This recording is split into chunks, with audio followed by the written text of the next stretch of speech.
Back, everybody. It's that time of year where you have to enjoy those fleeting moments of dry in between the raindrops out there. Is that a haiku? That was really poetic. Thank you. I get poetic Nice. Around 11, 18 at night. Yeah, that's right. Right around then. All right, this is pretty cool, too. It may not be poetry, but it's pretty cool imagery. Yeah, right? This is that series, that satellite loop, about 4 or 5 days showing all of the atmospheric rivers. These strong storms have been pummeling California. The one that's hitting us right now is a little bit different. The orientation of the flow has changed a bit. But you know what hasn't changed? Our La Nina. It continues. And this is helping to fuel the storms we've been seeing here in the West so far this winter. This is the signature of El Nino, kind of a classic where you get this cooler than average water extending from the coast of South America well out into the central Pacific Ocean. But the forecast for La Nina into the winter is for it to diminish. And there's nothing unusual about that. These blue bars, that's the percent chance of La Nina. If it's red, that's the chance of an El Nino. And if it's gray, that means no Nino. So looks like we're heading towards a no Nino situation in the spring. This would be February, March, April. That would be January, February, March. So for these 3-month periods, what's interesting is some of the guidance is suggesting we'll go to an El Nino into the fall. Nothing unusual about that either. We often do an El Nino after a La Nina.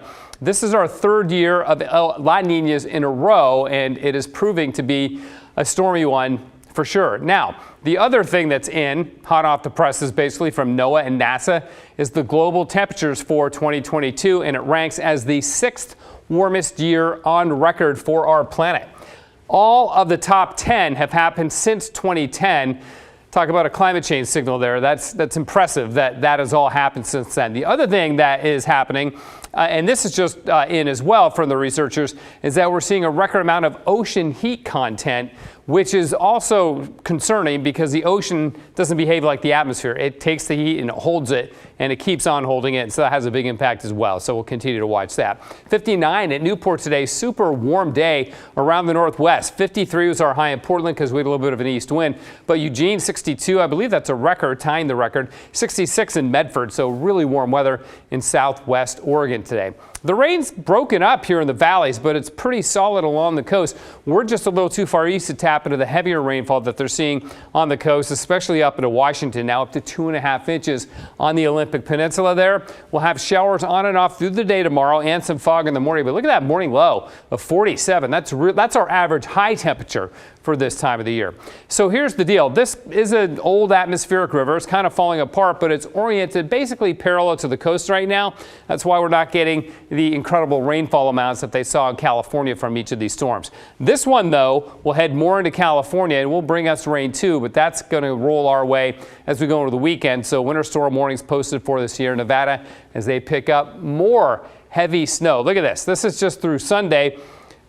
Mount Hood, a few inches. Mount Shasta, like 3 feet. And as we go through next week, we begin to catch up on Mount Hood. There's a 25-inch total. I like that. And then 30 inches plus down to the mountains of California. Pretty impressive. So here's the storm cruising on through. This is the Saturday storm. Little break perhaps Sunday, and it gets cooler for us as the cold air begins to finally return, which is great news for the this ski forecast on Mount Hood. Snow level down to 3,500 feet by Sunday with 5 to 9 inches of new snow there. Little break Monday, Tuesday, and then Wednesday, a good wallop of snow of upwards of 10 inches. So powder days on the return, especially in the middle of next week. As we see a shift in the pattern, this will be good for California too. This will break this string of these really, really robust storms, bring cooler weather to the Northwest, and then potentially maybe even some dry weather as we head towards not this weekend, but next weekend. Okay, outside right now, it is 47 degrees. And look at that freezing level at 8,300 feet. Occasional rain tonight, fog and then rain tomorrow. High temperatures will be in the 50s next couple of days. Then it cools off, Brittany, as we go into next week. And look, there's a dry day. Look at that thing. What? A whole dry day on Tuesday. Oh my gosh. Future Brittany will be happy about that, but realistic, like pessimistic me is like, don't get too excited yet. Present Brittany is not impressed. Yeah, we'll see. I see. We'll